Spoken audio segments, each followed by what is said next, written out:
Today we've got two more examples of the phenomenon I've been talking about in recent videos where a psychonaut can travel into the astral plane using psychonautic visionary techniques, see advanced technologies, ideas, systems, cultural artifacts, divination systems, etc. on the astral plane, take note of what they see, try to remember it in their mind, bring it back to the earth, quickly draw a sketch of it and a description of it, and then manifest those items as physical objects in the material world. And you can also go into the astral plane and get very important knowledge of various types. This particular video offers an alien channeling and divination system that I found on the astral plane very recently, like within the last week. And in addition, at the end, I got an astral font that it was inspired by an astral being that I spotted, but we'll get to that in a minute. So, got here our what I call our solar system astrological star map channeling staff and alien divination and channeling sticks. And that was channeled in mid-February 2025, like in the last week, probably the last few days, I don't really remember. But what do we got in that drawing there? We've got two primary items that I saw in my vision in the astral plane. And again, I tend to think these particular items came from the Orphic high-tech green alien group that I talked about in one of my very recent videos. So if you want to know more about that group, check out that video.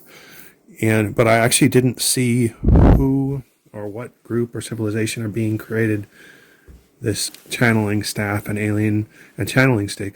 But the color scheme and the general theme of the vision led me to believe it was the Orphic green high-tech alien group that I talked about recently.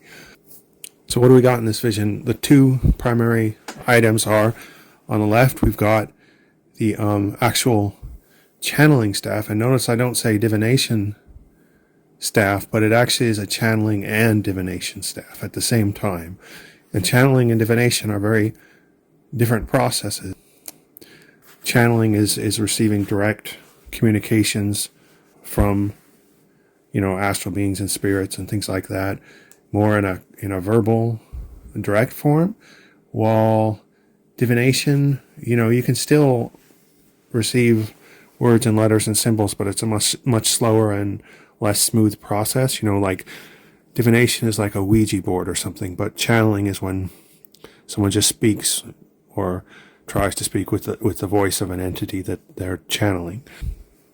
Now we're going to start with explaining the divination or the channeling sticks on the right, because that's the easier object to understand.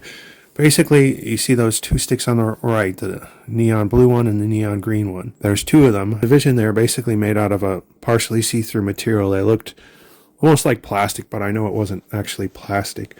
They're semi-see-through, and each of them has all the letters of the alien alphabet on it. But because I don't know what the alien alphabet is, I'm replacing the alien letters with English letters. So each staff has all 26 letters on it, and it has, about 6 letters on each side. So if you turn it, 30 to 90 degrees, you'll see another 6 letters, 6 times 4, 24. So it's something like that. And they're kind of placed in a random order. It isn't like A, B, C, D, E. It's like, Z, A, V, W, T. That's how they're set up. And the way they work is actually pretty simple. It's powerful, but simple technique for channeling. You hold both of the sticks, one in each hand. You hold it, in whatever angle you want, but just so that you can see them. And you kind of shift them around, just kind of play around with them without consciously thinking about what you're doing. And then you touch them together. There's two ways you can do it, according to the vision. You touch them together, and where the two sticks touch together, you look to see which two letters are there. Then you write those two letters down or say them aloud and have them recorded. So let's say you're twirling them around and you tap the sticks together. You quickly look, and maybe the letters N and O are touching. Well, then you would write down no or say no aloud so it gets recorded. And that's your first word. And you keep doing that until you've got your message. And can be a long message or a short message. And sometimes the messages just don't seem to make much sense. Like it'll be like RXVW or something. That's okay, because you're supposed to figure that out after the fact. After you write it down, you look over it, and you can do lots of things with those weird words that, like RXVC. You can try to pronounce it. You can try to see if there's words within the words. You can try to combine it with the next word after it or the next word before it. You're basically searching for sounds or patterns or anything interesting that you can you can extract a channel message out of. And the other way to use them, slightly more simple way, is you just kind of spin them around in your hands and twist them around, and then you just look at one of them, hold it up to your face and look at one of them real quick without having time to really think about looking at it. And whatever letter you see, that's your letter. When you've got your letter, you quickly try to associate that letter in your mind with a word. So let's say you get the letters A and Z. You might say another zoo, or if you get letters T and S, the street, or if you get the letters B and T, a black tree. That's kind of the way it works, and you go through there and you can quickly make powerful and very verbal channel messages that way. One other thing, there should also be punctuation, like a period and a space or multiple spaces on these. And if you really want to make them work better, you should probably add 2 sets of vowels on each stick, so it won't just be all the letters of the alphabet once, but it'll be all the letters of the alphabet on each stick, but then do the vowels again. That makes it work much better. So that's how the channeling sticks work. Now, how the channeling staff works. Well, first I have to explain the actual channeling staff. In the center, there's a large staff. It's kind of painted dark blue like space, and it's got like stars up and down the main stick or staff. Then at the top there, you see there's 12 concentric rings, and that's meant to symbolize the zodiac.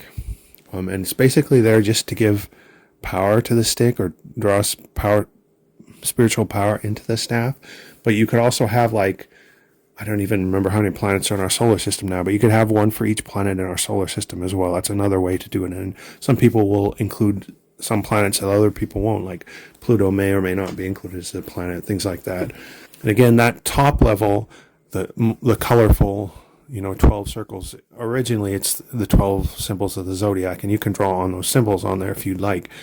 And, each color represents one of the signs of the zodiac. And then that's mainly there just to draw power, spiritual power into the staff. At the very bottom of the staff, you've got like a blue looking flat sheet with stars on it. Well, in my vision, that was whatever star system the actual alien group that made this divination system came from. And it's kind of there, again, to draw power and as a symbolic element of the spiritual power to the staff. And at the very bottom, there's like a star, and that's kind of used to touch this divination table or sheet that I'll show you on the next page and actually select letters for divination. But then you've got this really interesting part, the blue circles down there, kind of a little ways up from the bottom, the larger set of rings, which I believe there's 1, 2, 3, 4, 5, 6.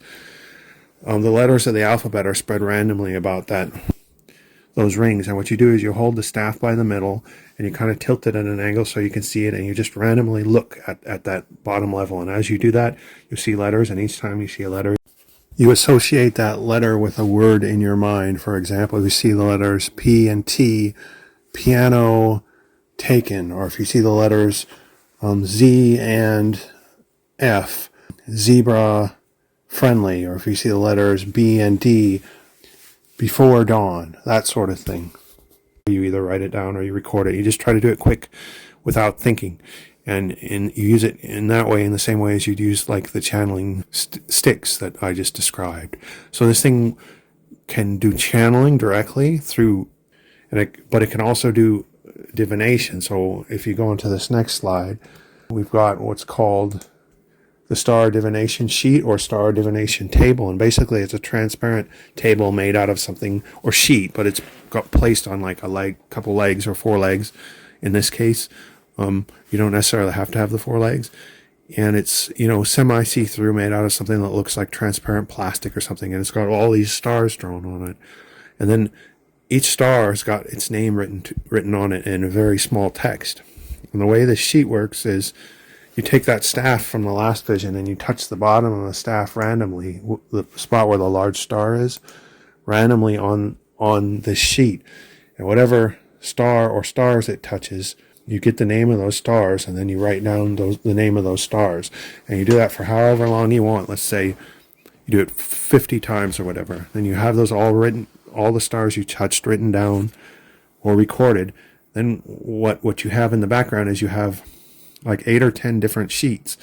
And each sheet has a list of each star with the name of the star on it. And then each star is associated with a random letter. But so you have one sheet that'll have all the stars on it, and it'll have each star assigned with a random letter. And you have another sheet that has all the same stars, but each of them has been assigned to a different random letter. So if you've got whatever 5 or 10 of these different sheets, what happens is you do one divination center with that staff, or session with that staff, and you actually end up with however many channeling sessions as you have star sheets. And so let's say you have 10 sets of star sheets with 10 different random sets of associations between each star and each letter.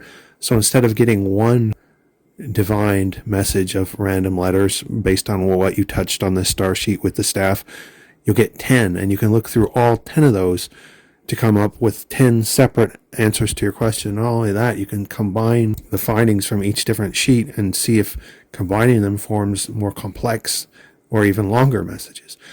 So it's kind of a complex system, but it's a real interesting system. And again, this is a system that could definitely be built on the Earth or manifested on the Earth, in physical form or even software form. I think physical form would be more powerful in a spiritual sense. It would certainly be easier to make it as software. But, I may try to build this. We'll see. But there you go. It's another direct example of the fact that you can go into the astral plane and become inspired by what you see there and manifest what you see here on the Earth. And again, I would never have just thought of this system. I had to actually see it in an astral vision. So it's like a very real process of expanding the capabilities of your mind to generate new ideas. But I didn't actually generate the idea. The idea was already there in the astral plane. It was generated by the denizens and beings, in this case an alien civilization, on the astral plane, and I had to go there to see it. And of course I would change it a little here on the Earth, because I can't use alien letters yet because I don't know what their alphabet is. But a day may come when I can actually see the visions well enough to actually get the real alien letters and the real alien star sheets and stuff like that. I'm getting better at these visions all the time. So there you go. There's that divination system. I hope you found that interesting. And as a bonus today, I've got this real interesting short vision I had. So first I'll explain the short vision. I was just kind of sitting there seeing if I could get an astral vision real quick. And what happened after about 10 or 20 seconds is I saw this, I don't know how to explain it. It's like a coil or a spring, but it's kind of translucent and see-through, like, kind of tinted plastic. And it was spinning around kind of like a drill, but slowly. And it seemed to drill out of my unconscious right into my conscious mind. And when it did, like, all this colored astral material came pouring into my field of view, like it was blood or something, but it wasn't blood, it was astral material. So it's a really weird vision. It was like, but this thing was little. It was like, in my actual vision, it was like half an inch. It was really small. I just saw it burrow right into my consciousness. And then as it did, I could see it pierce through the astral plane and enter my actual, everyday consciousness. And that was all there was to that vision. And it was so weird. So I call this being or entity or whatever it is an astral burrower. And the only real difference between what I saw and what you see there, and the actual astral burrower, is the thing that looks like a coiled snake in the center. And then if you look around it, there's like colors cascading down from it and colors up above it. The colors down and up above it are the actual astral plane material pouring out into the conscious mind. But the actual astral burrower is the twirled, coil like snake like thing, and it spins slowly and when it moves. And the only real difference between what I have there and what I actually saw was the actual spinning coil burrower being, or whatever it is, was very see-through, kind of like plastic. So I didn't really have an effect on my art pad to draw in plastic. I need to get that, because this would look much better as a plastic entity like it really was. And so what you have there at the bottom is you have a full large size version of the astral burrower, and then above it I have a much smaller version, because the real version I saw is small. And then you have this interesting application of the vision that I saw. Now, this is yet another example. I saw this. I thought, wow, that would make a really cool font if I could copy that. And so I wrote Astral Plane Exploration, the name of this channel, in a font that I created based off precisely what I saw when the Astral Burrower appeared. So that's another interesting application or direct application of, astral visions and astral beings. In this case, the being came to me. I didn't go to the being. Like, it came into my consciousness. I didn't travel to the astral plane to see it. It was really weird.